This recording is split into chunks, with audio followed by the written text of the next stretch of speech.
Hello and welcome, dear listeners. We're so grateful to have you here with us today. Every story we share is made possible because of your support, and it truly means the world. If you enjoy stories of betrayal, justice, and hidden truths, please take a moment to subscribe to our channel. Your support helps us keep bringing you powerful, unforgettable stories, and it ensures you never miss the next one. Now, settle in, get comfortable, because today's story is one you won't forget. Chapter 1. The Betrayal. He slid the papers across the table. Final. Divorce. For a moment, the world went silent. But then I whispered one word, and my husband's face drained of color. He turned, stumbled, and fled like a man chased by his own shadow. That single exchange shattered 12 years of my life, though in truth the cracks had been forming long before that night. My name is Elise, and until that evening, I would have described myself as an ordinary woman. I was not a celebrity, not the sort of person who drew attention in a crowd. I was simply a mother of 2 teenagers, a part-time teacher at the local high school, and the quiet backbone of a household that I believed was built on trust.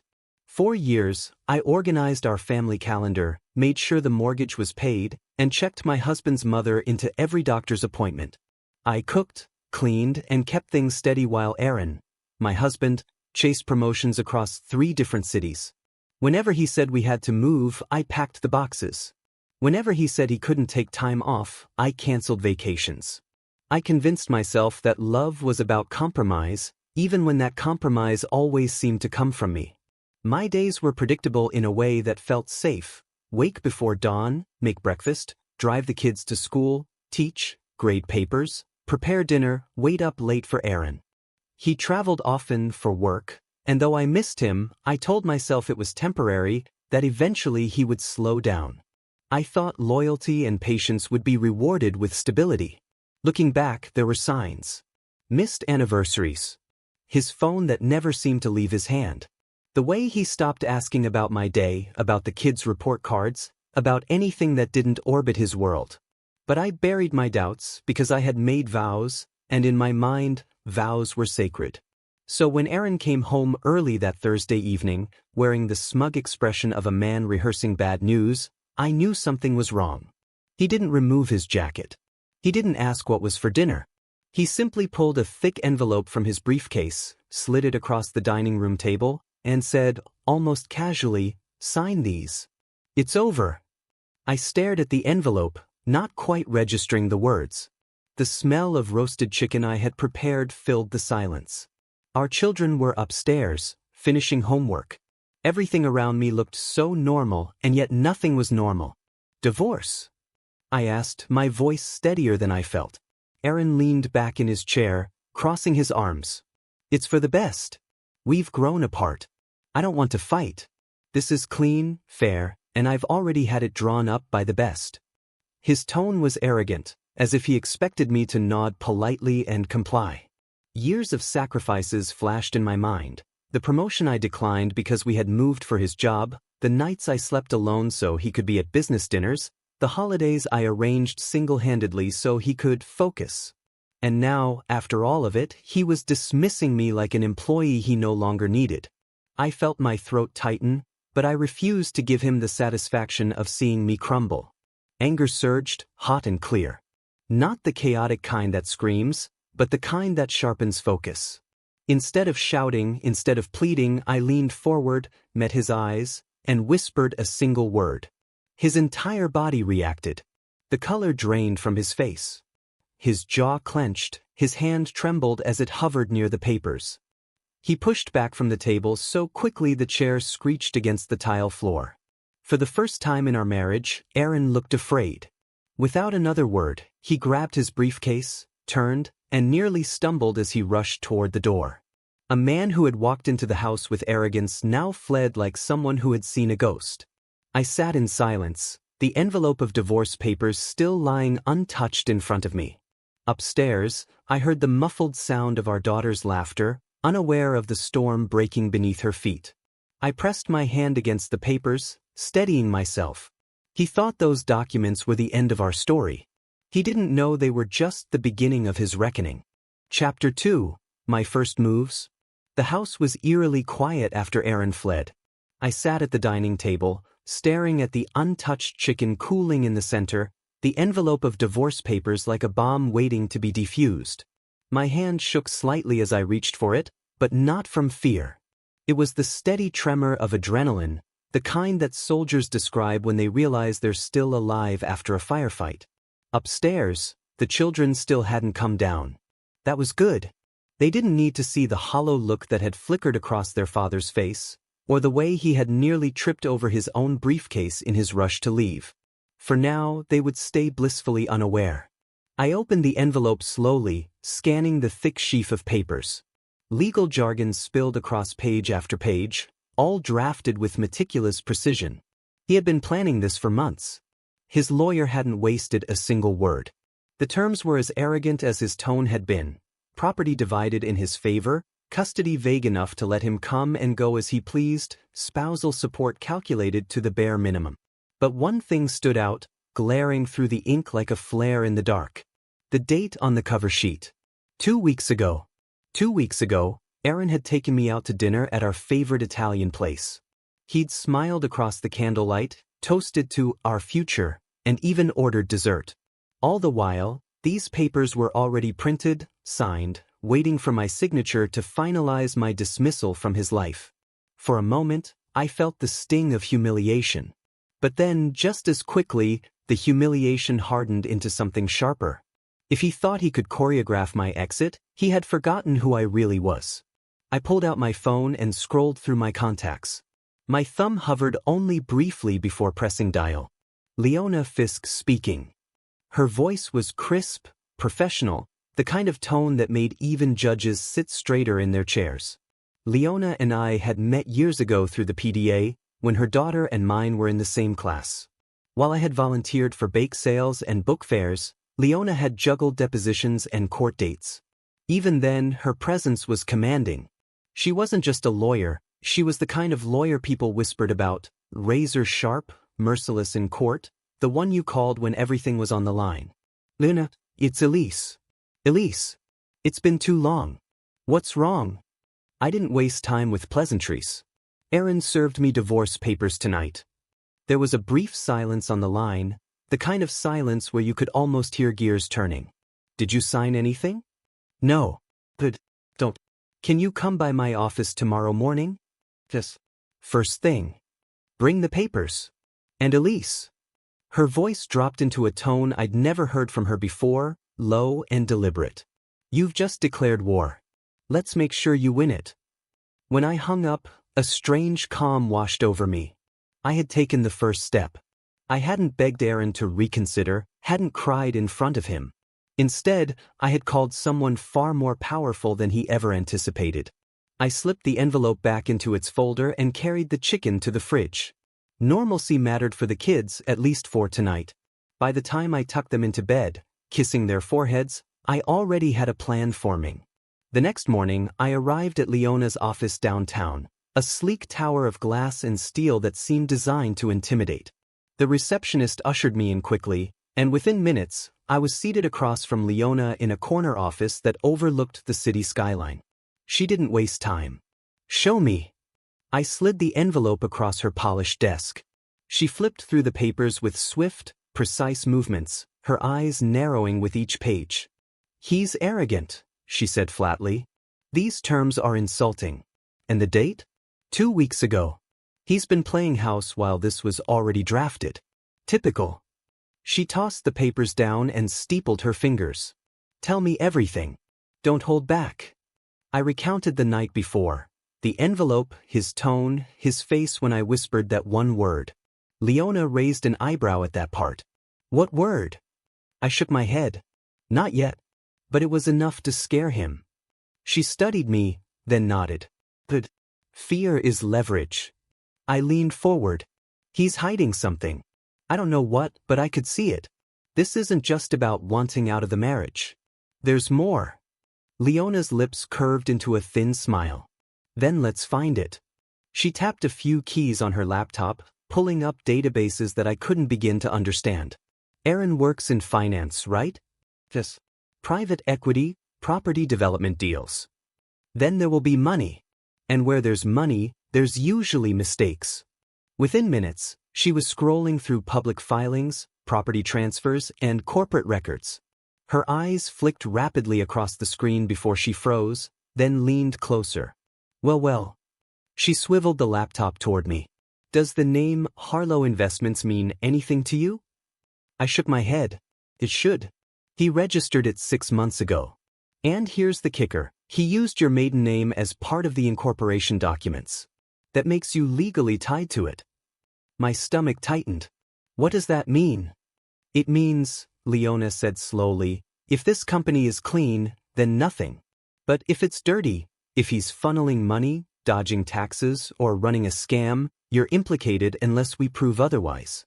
And judging by this, he's already moved nearly $500,000 through accounts linked to it. I stared at the screen.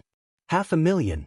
While I had been stretching grocery money, canceling vacations, and settling for secondhand clothes for the kids, he had been moving money through shell companies in my name. The humiliation from last night burned away completely, replaced by pure resolve. Leona leaned back, her eyes glittering. That's your first piece of leverage. He wanted to scare you with divorce papers? We'll scare him with discovery. This could bury him. I exhaled slowly. What do I do? For now, nothing. Don't confront him. Don't tip him off. Let me file a preliminary motion to secure records before he can alter them. By morning, his accounts will be frozen until we get answers. The words landed like a thunderclap. Frozen accounts. Evidence trails. Power shifting. I stood, my legs steadier than I expected. Thank you, Leona. She smiled, sharp and confident. Don't thank me yet. This is only phase 1. As I left her office, the city seemed brighter, sharper. The betrayal still stung, but beneath it pulsed something I hadn't felt in years: control. Aaron thought last night was the end of our story. He thought sliding those papers across the table would silence me. But by morning his world would start collapsing, and he wouldn't even know why. Chapter 3: My Husband's Shadow. When I first met Aaron, he was nothing like the man who had slid divorce papers across the table with that smug grin. Back then, he was magnetic, the kind of man who could light up a room without even trying. We met at a charity gala through a mutual friend. I remember he was wearing a tailored navy suit, but it wasn't the suit that caught me, it was his confidence. He had a way of making you feel like you were the only person in the room when he spoke to you. He told me he worked in finance, just starting to make a name for himself. The market's like a chessboard, he said with that easy smile, and I intend to be more than a pawn. It was charming, ambitious, even exciting at the time. I was 25, teaching full-time, still living with a roommate. He seemed like the future, a man with direction, drive, and a plan. We married quickly. Within a year, I was wearing a white dress and walking down an aisle lined with flowers his parents had paid for. They adored him, always had. To them, Aaron was destined for greatness, and marrying a quiet schoolteacher like me was considered good for his image. His mother told me once, in a rare moment of honesty, he needs someone steady, someone who won't compete with him. I took it as a compliment. Now, I know it was a warning. The first few years were good. He was attentive, generous, and always talking about our future. He'd bring home little gifts from his business trips, talk about the houses we'd someday buy, the vacations we'd take. When our first child, Sarah, was born, he cried harder than I did. I thought that was proof of his heart, that beneath the ambition, there was love. But the cracks came earlier than I wanted to admit. Aaron's business trips became longer, more frequent. At first, I told myself it was for us. The long hours, the late nights, the networking dinners. But when he started missing birthdays, anniversaries, and family holidays, the excuses began to sound hollow even to me. He'd come home smelling of cologne that wasn't his. He'd avoid eye contact when I asked simple questions. Once, after one of his trips, I found a hotel receipt in his jacket pocket. It was for a suite, 2 meals charged to the room. I asked him about it, trying to keep my voice calm. He laughed it off, said he'd taken a colleague to dinner and the company covered it. I wanted to believe him. I needed to believe him.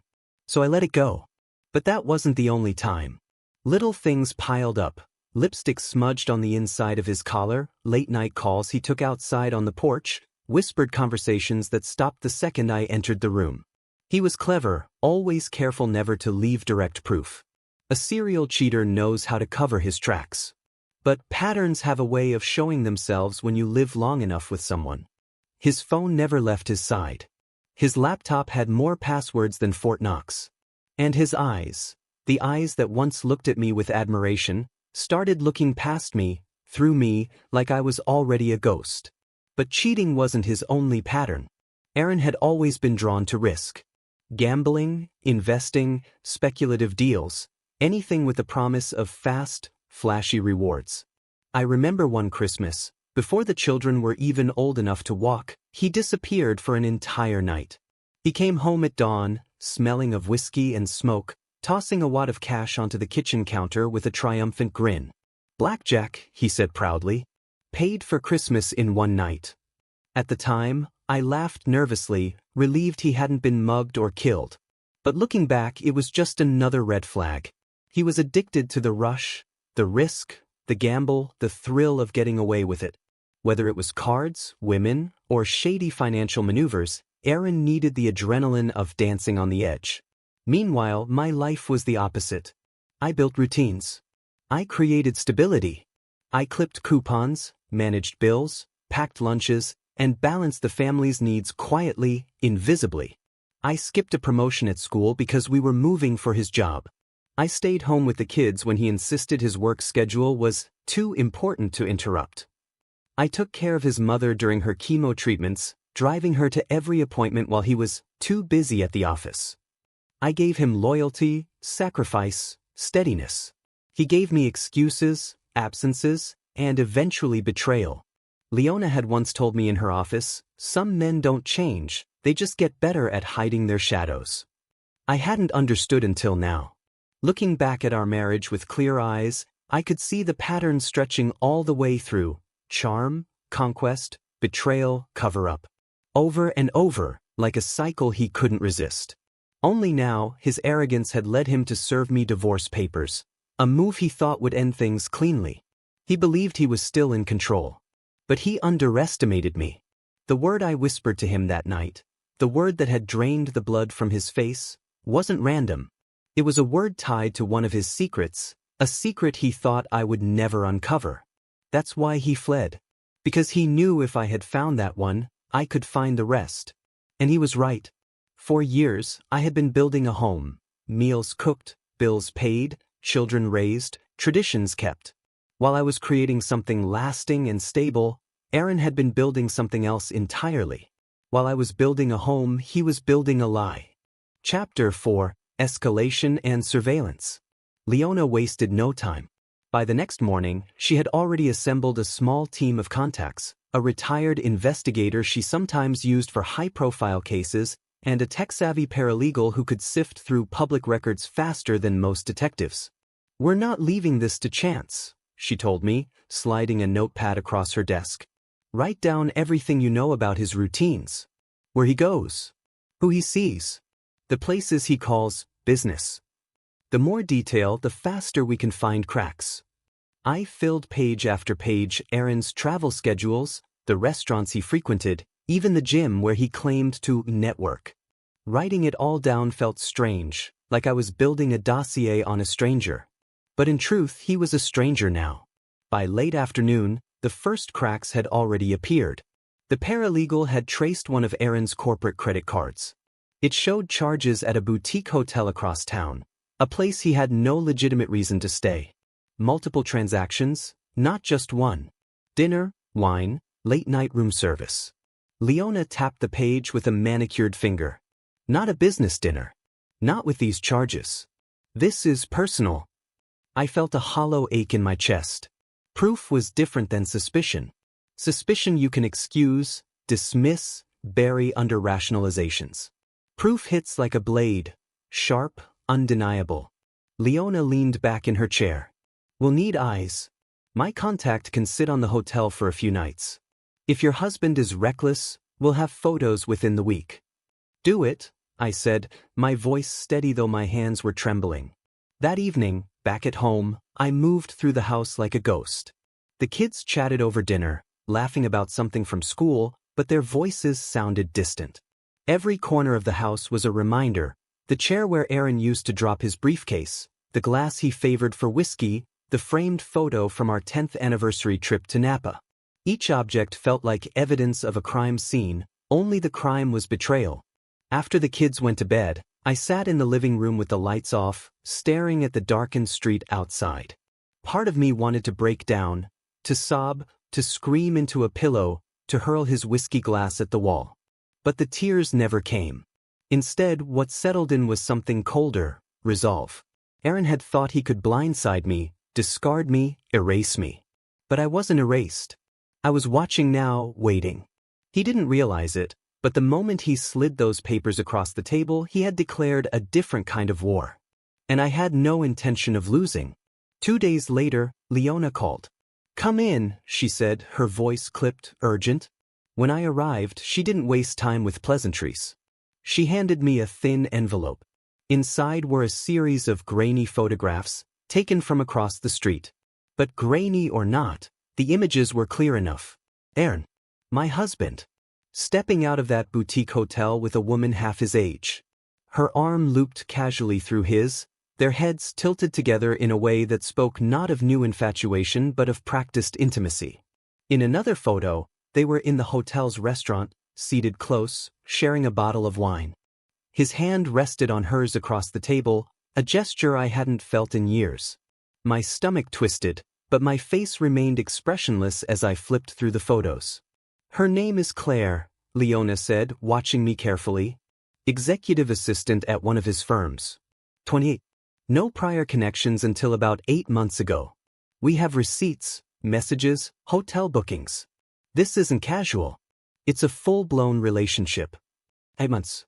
That meant birthdays, holidays, family dinners where he'd smiled across the table while lying through his teeth. That meant he'd already been hers in spirit while still sleeping under my roof." Leona slid one more photo across the desk. This one froze me completely. It wasn't just Aaron and Claire. It was Aaron, Claire, and our children. They were walking into a restaurant together, Sarah and Jacob trailing beside them. Sarah's face lit up as Claire bent down to say something, Jacob laughing at a joke Aaron clearly didn't hear. I pressed the photo to the desk with shaking fingers. "He introduced her to my children." Leona's eyes hardened. "Without your knowledge. That's leverage. Judges look very unfavorably on parents who parade affairs in front of their kids. Especially when custody is at stake." A wave of nausea swept through me, but beneath it burned something hotter. Fury. He hadn't just betrayed me, he had dragged our children into his deception, using them as props in his shiny new life. Leona leaned forward. "Elise, listen to me. This is good. Painful, but good. He's sloppy. Emotional. If he was planning this for months, he should have waited. But no, he's arrogant. And arrogance leaves fingerprints." I nodded slowly. "So we use this?" "Exactly. This is only the beginning. I'll subpoena his financials. That new company we found? If money is flowing through it, I'll know within the week. But for now, keep calm. Don't let him see you're aware of Claire. Pretend. Let him think you're broken." That night, I returned home with the photos sealed back in their envelope. I made dinner, folded laundry, asked the kids about their schoolwork. But inside, my thoughts churned like a storm. I pictured Sarah laughing at Claire's jokes, Jacob holding her hand as they crossed the street. I imagined Aaron watching proudly, believing he was introducing them to their new family, as if he could erase me with the stroke of a pen and the click of a camera shutter. Sleep didn't come easily. I sat awake in bed, staring at the ceiling, listening to the soft hum of the refrigerator downstairs. At some point, a realization settled over me, clear and sharp. This wasn't about the affair anymore. It wasn't even about the divorce. It was about control. Aaron wasn't just replacing me. He was constructing an entirely new life. New partner, new business, new version of himself where I didn't exist. And if he had been arrogant enough to serve me divorce papers while smiling across the table, then he was arrogant enough to believe he could get away with it all. I thought about the word I had whispered to him that night. The way his face had drained of color. He already knew I held a piece of the puzzle. What he didn't know was that I was piecing the rest together now. And then, just as exhaustion began to take me, my phone buzzed on the nightstand. A message from Leona. Only 3 words. "You need to see this." My pulse quickened as I sat up, fumbling to unlock the screen. The attachment loaded slowly, a scanned document she had pulled from one of her databases. At first, it looked like just another property record. But then I saw the names. Aaron. And my children. Not just dinner. Not just hotel visits. His name, alongside Claire's, on an application for a private school across town. Sarah and Jacob listed as prospective students. I dropped the phone onto the bed, my chest tightening. This wasn't just infidelity. It wasn't just betrayal. It was replacement. He wasn't planning a divorce. He was planning a transfer, erasing me not just as a wife, but as a mother. And that was the moment I understood. Betrayal was only the surface. What Aaron was planning went deeper, darker, more deliberate than I had ever imagined. Chapter 5. The Plot Twist. The photos of Aaron with Claire had cut deep, but what Leona placed in front of me the following morning made the affair look almost trivial. She spread out a stack of documents across her glass desk, each one neatly clipped and highlighted. "You need to see this carefully, Elise. It's not just about infidelity anymore." I leaned forward, bracing myself. "These," she tapped the first folder, "are loan applications. All filed under your name. Your signature appears here, here, and here." I froze. "That's impossible. I didn't sign anything." "I know," Leona replied calmly. "But the banks don't. Aaron forged your signature, Elise. He's been using your identity to secure loans and funnel money through shell accounts. Which means I'm liable," I finished for her. My pulse hammered in my ears. Leona nodded once. "Unless we can prove fraud, those debts fall on both of you. And if you'd signed those divorce papers last week, you would have been left holding the bag while he walked away clean." I pressed my hand to my mouth, the realization crashing over me like ice water. All those years of saving, balancing the household budget, being careful, and Aaron had gambled everything using my name as his safety net. Leona's voice sharpened. "Do you understand what this means? He doesn't just want out of the marriage. He needs out quickly. The longer you stay married, the greater the risk these schemes unravel before he can bury them. That's why he shoved those papers in your face. He isn't just divorcing you, Elise. He's trying to outrun his own shadow, and he's using you as cover." I slumped back into the chair, the air knocked from my lungs. For years, I had believed his long nights at the office, his endless travel, his carefully rehearsed excuses. But now the truth came into focus. While I had been putting our children to bed, clipping coupons, and caring for his sick mother, Aaron had been forging, stealing, constructing a house of cards with my name written all over it. The betrayal was bigger than a mistress. It was criminal. Leona leaned forward. "We have 2 choices. 1, go public now. File police reports, freeze everything, call in the FBI. That would be explosive. Message. It would make headlines, drag your kids into the storm, and Aaron would know you were behind it." I swallowed. "And the other?" "Strategic patience," she said, her eyes narrowing. "We let him keep running. We let him believe you're passive, broken. Meanwhile, we build the case in silence. By the time we're done, every asset, every lie, every forged document will be lined up neatly, and he'll have nowhere to run." The temptation to explode, to storm into his office, to rip the mask off in front of Claire and every smug colleague he paraded around, was overwhelming. My heart screamed for confrontation. For fire. For vengeance now. But then I thought of my children. Sarah's laugh, Jacob's quiet trust. If I rushed, if I acted rashly, Aaron might destroy everything before the truth could be exposed. I closed my eyes, steadying my breathing. "No," I said finally. "We do it your way. Patience. Strategy." Leona's lips curved into a cold smile. "Good. Because when this is done, it won't just be a divorce. It'll be a reckoning." For the rest of the day, I walked through my life like a ghost. At school, my students chattered about homework and weekend plans, oblivious to the war waging just beneath my calm exterior. At home, I folded laundry, cooked dinner, and smiled when Sarah showed me a drawing she was proud of. But inside, something had shifted permanently. Aaron thought I was still the same woman he'd left behind at the dinner table, dutiful, quiet, predictable. He had no idea I was watching now, documenting, preparing. That night, long after the kids had gone to bed, I sat alone in the kitchen. The moonlight spilled across the divorce papers still lying in their folder, untouched. My eyes lingered on his forged signature beside mine. A lie in ink, the symbol of a marriage he had already rewritten without me. I whispered into the silence, "You thought you were divorcing me. But you're wrong." The words steadied me, because the man who thought he was divorcing me was about to be stripped bare in front of everyone. Chapter 6. My trap is set. For weeks, I had moved through my life in silence, playing my part with precision. To Aaron, I was still the wife he thought he had dismissed, quiet, compliant, fading into the background. But in truth, I was no longer his shadow. I was the one watching his every move. Leona's team had been relentless. The investigation grew like a web, each strand pulling tighter around Aaron. Every day, new fragments of his double life fell into place, and slowly, the picture sharpened. The first breakthrough came through bank records. Leona's paralegal traced deposits from Harlow Investments, the shell company registered with my maiden name, into an offshore account in the Cayman Islands. Each transaction had been disguised with vague descriptions, consulting fees, property advance, miscellaneous. But the numbers were too neat, too repetitive. $500,000 here. 200,000 there. Always just under the reporting limit that would have flagged automatic investigation. It wasn't just money. It was intent.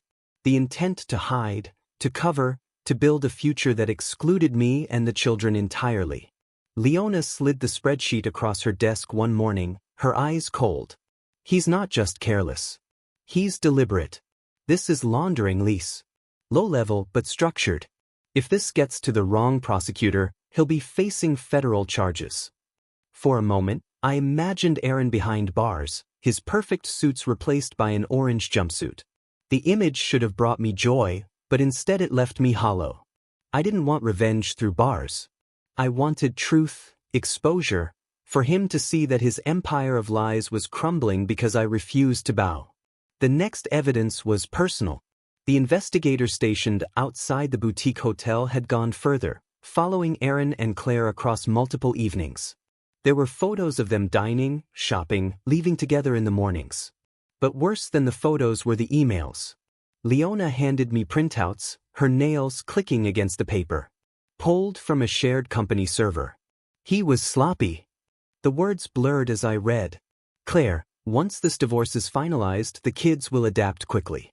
Elise was never strong. She'll fold like paper. We'll have the house, the accounts, everything. Just a little longer. Fold like paper. I read the line 3 times, each repetition hardening my resolve. He thought I was weak, that I would collapse without him. But he had miscalculated. The final piece of the puzzle came from an unexpected place, our marriage contract. Years ago, Aaron's father had insisted on a prenuptial agreement to protect the family business. At the time, I'd agreed without protest. It hadn't mattered. I was marrying for love, not assets. But tucked deep in that agreement was a clause Aaron had overlooked.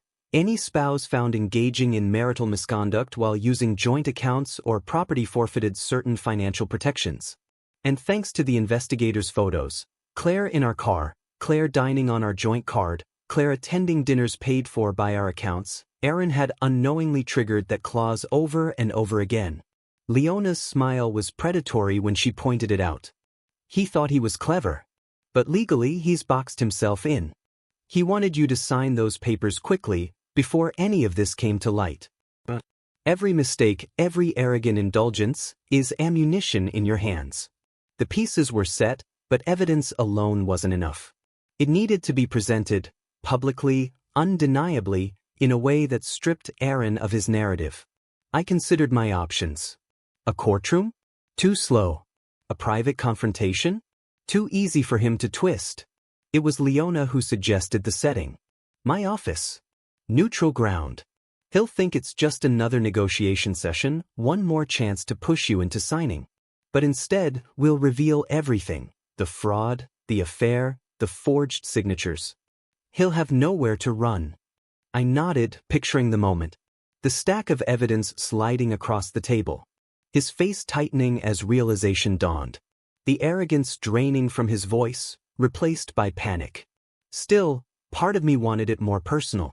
I imagined a family dinner, Sarah and Jacob present, witnesses to the truth. Or a crowded restaurant where Aaron's colleagues could see his perfect mask crack. But no, the children didn't need to see their father humiliated. And public spectacle wasn't justice. Justice was precision. Justice was patience detonated at the perfect moment. So we set the date. 1 week. A meeting at Leona's office. In the days leading up to it, I lived 2 lives. By day, I played the dutiful mother, helping with homework, driving carpools, listening as Sarah talked about her art project and Jacob about his soccer game.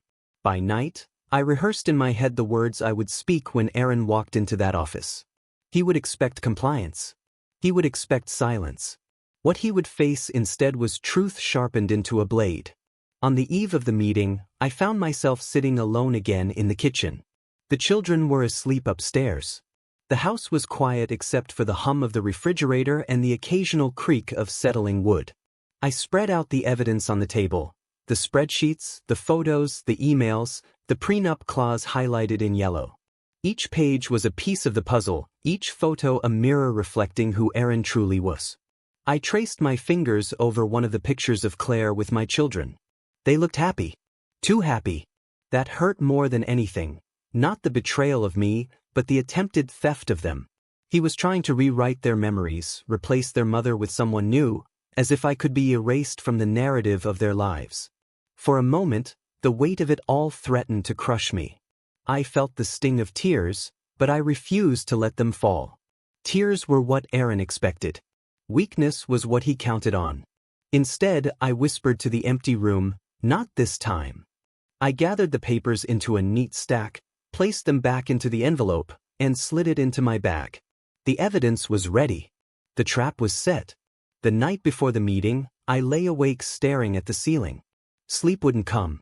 My mind replayed every betrayal, every lie, every smirk on Aaron's face when he thought he was untouchable. But I also remembered the look in his eyes when I whispered that one word the night he served me the papers. The fear. The panic. The sudden crack in his mask. He thought that moment was over, that it was a fluke. But tomorrow in Leona's office, that word would detonate in full force. Chapter 7. The Reckoning. The morning of the meeting, I woke before dawn. The house was quiet, the children still asleep. For a long time, I sat at the kitchen table with a cup of coffee cooling in my hands, staring at the folder that held Aaron's secrets. It felt less like paper and more like a weapon. Sharp, heavy, lethal if aimed correctly. At 9 o'clock, I walked into Leona's office. The conference room was sleek and imposing, a glass wall overlooking the city skyline. Leona was already there, her suit immaculate, her expression unreadable. She gave me a small nod. "He'll be here soon. Remember, don't rush. Let him reveal himself before we strike." I sat down, arranging the evidence neatly on the table in front of me. My pulse hammered, but outwardly I was calm. The dutiful wife. The quiet shadow. 10 minutes later, the doors swung open. Aaron walked in with his attorney at his side, arrogance dripping from every step. He wore his favorite charcoal suit, his tie perfectly knotted, his smirk polished for performance. "Elise," he said, as if greeting an old friend rather than the woman he'd betrayed. "Good of you to come. Let's get this over with, shall we?" I didn't respond. Leona gestured to the chairs across from us, and Aaron and his lawyer sat down. He leaned back, fingers steepled, eyes glinting with confidence. "I assume you've had time to consider the papers," he began smoothly. "They're generous, all things considered. If you sign today, we can finalize this quickly. No drama, no drawn-out battles. It's what's best for the kids." My heart clenched at the mention of our children, but I kept my expression neutral. "Is that so?" "Of course," he said, his smirk widening. You know you can't win in court. Judges favor stability, and I provide that. Let's not drag this out. Leona's eyes flicked toward me. It was time. I reached into the folder and slid a document across the table. Then perhaps you can explain this. Aaron glanced at it lazily, then frowned. It was the bank record, the Cayman account, transfers carefully highlighted in yellow. That's business, he said quickly, waving a dismissive hand. Irrelevant to this proceeding. Business in my name, I countered softly. Loans and transfers I never authorized. Signatures I never wrote. Fraud, Aaron. A flicker of discomfort crossed his face, but the smirk returned almost immediately. You don't know what you're talking about. These are complicated structures. You wouldn't understand. Leona's voice was ice. Try me. Aaron's lawyer shifted uncomfortably, scanning the document. We may need a moment to. I cut him off by sliding the next piece of evidence across the table, the photos. Aaron and Claire at the hotel, in restaurants, walking arm in arm with our children. Aaron's face tightened. Elise, let's not. You paraded your mistress in front of Sarah and Jacob. I said, my voice still calm, still even. You thought I wouldn't find out. You thought you could erase me and replace me. His jaw clenched. The arrogance was cracking. That's irrelevant. Judges don't punish infidelity anymore. I slid the prenup clause across the table, the section highlighted in bold. Maybe not. But they punish misconduct with marital assets. Dinners, hotels, trips, all paid from joint accounts. You triggered the clause. Every dollar you spent with her just forfeited your protections. The blood drained slightly from his face. His attorney reached for the paper, eyes scanning furiously. Aaron, this. Quiet, Aaron snapped, but his voice was tight now, strained. I leaned forward, lowering my voice so only he could hear. You think this is about divorce? It's not. This is about exposure. Every page, every photo, every signature leads back to you. And when it does, the mask you've built, the husband, the businessman, the provider, it all falls apart. His smirk was gone now. His fingers tapped rapidly against the table, a nervous tell I hadn't seen in years. And then, when the silence stretched, I gave him the final blow. I leaned closer, held his gaze, and whispered the word I had whispered the night he served me the papers. One word. Simple. Devastating. Embezzlement. The effect was immediate. His face blanched, his breath caught, his composure shattered. He pushed back from the table so violently his chair screeched against the floor. You don't know anything, he stammered. You can't. Leona's smile was razor sharp. We know enough. And if this goes before a judge, or worse, a federal investigator, your career is over. The only question now is whether you want this to end quietly or publicly. Aaron's lawyer began whispering frantically, but Aaron wasn't listening. His eyes darted between me, the papers, the photos, the words still hanging in the air. For the first time in our marriage, he looked small. Not powerful, not charming, just cornered. He stood abruptly, grabbing his briefcase with a trembling hand. This meeting is over. No, I said softly, my voice steady as steel. This marriage is over. And so is your game. He froze for half a second, then turned and stormed out of the room, his lawyer scrambling after him. The door slammed shut, leaving silence in its wake. For a long moment, I sat still, staring at the empty chair where he'd been. My chest rose and fell with deep, steady breaths. I thought I would feel elated, victorious. Instead, what I felt was something deeper, release. Leona reached across the table, touching the folder with one manicured finger. Well done, Elise. That was the cleanest execution I've seen in years. I let out a long breath, finally allowing the faintest smile to tug at my lips. He thought he could strip me of everything. But in the end, I stripped him of the one thing he valued most. Leona raised an eyebrow. And what's that? Control. Chapter 8. The Aftermath. The days after the confrontation unfolded like watching a tower collapse in slow motion. Aaron had walked into Leona's office convinced he was the architect of our lives. He walked out exposed, a man cornered by his own arrogance. and the fallout came swiftly. Within a week, Leona filed the first set of motions with the court. The forged signatures, the shell accounts, the prenup clause, all of it laid out neatly in black and white. The judge froze Aaron's accounts until further review. His attorney, once smug and confident, quietly withdrew from the case, citing irreconcilable strategy differences. Worse for him, Leona made sure the documents landed on the right desks in the right agencies. By the end of the month, Aaron was facing not just divorce but a formal investigation into financial misconduct. The word I had whispered to him, embezzlement, wasn't just a threat anymore. It was real, printed on official letters stamped by the court. His mistress didn't last long either. Claire had been enamored with his money, his charm, the fantasy of a ready-made family. But charm doesn't pay for boutique hotels when bank cards stop working. By the time investigators froze the offshore accounts, she had already moved out of the apartment they shared, leaving him a single suitcase and a bitter text message. "I didn't sign up for this." The man who thought he would replace me, erase me, found himself abandoned instead, broke, disgraced, and very much alone. For the first time, the divorce wasn't a weapon aimed at me. It became his downfall. Judges no longer saw a composed businessman and a quiet wife. They saw a woman with evidence, clarity, and strength, and a husband who had lied to her, to the courts, and to his own children. Custody leaned in my favor. Sarah and Jacob would live primarily with me, visiting Aaron under supervision while his investigation continued. Assets once meant to be stripped from me now shifted firmly into my control. The house, the accounts not tied to fraud, even shares in his company, all secured by Leona's relentless precision. Aaron's mask had slipped for good. And once the mask was gone, no one was willing to defend the man beneath. At home, I braced for the questions. I worried Sarah and Jacob would resent me for tearing apart the image of their father. But children are sharper than we give them credit for. One evening, Sarah slipped into my room, her voice small but certain. I knew something was wrong. He was always on his phone. Always somewhere else. But you stayed.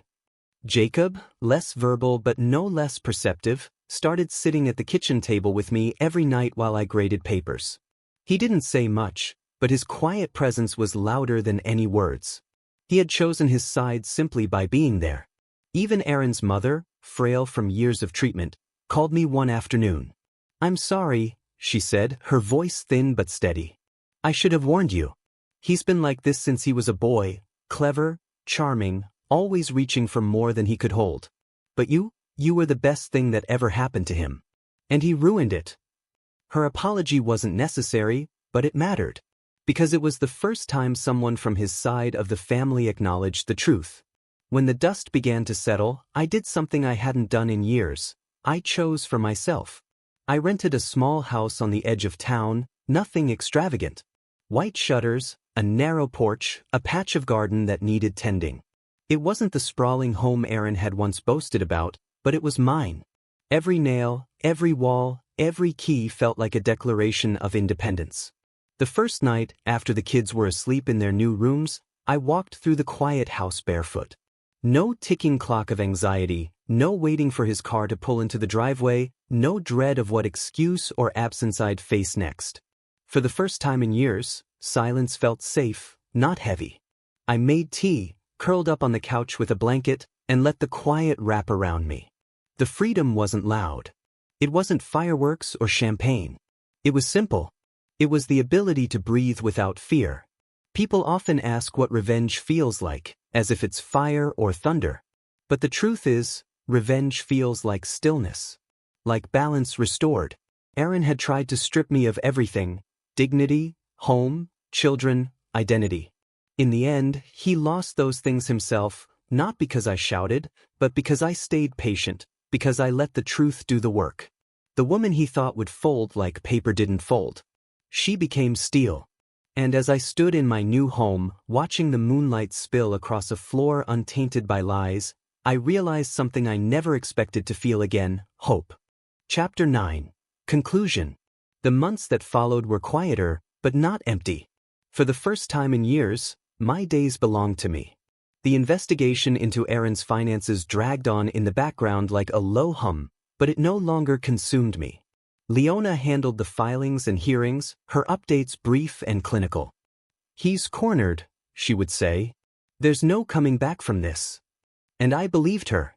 The man who once strutted through life untouchable now stumbled under the weight of his own lies.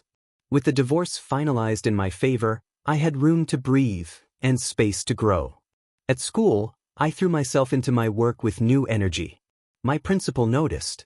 One afternoon, she called me into her office with a smile I hadn't seen in years. "Elise, we're expanding the department.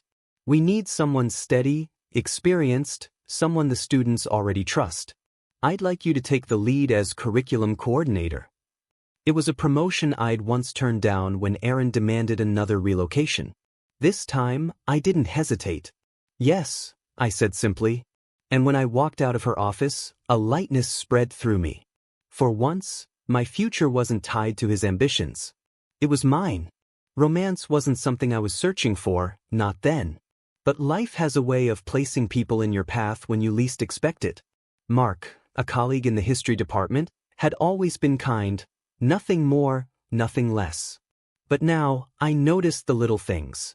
The way he saved me a seat in the staff lounge, the way he asked about Sarah's soccer games, the way he looked me in the eye as though actually listening.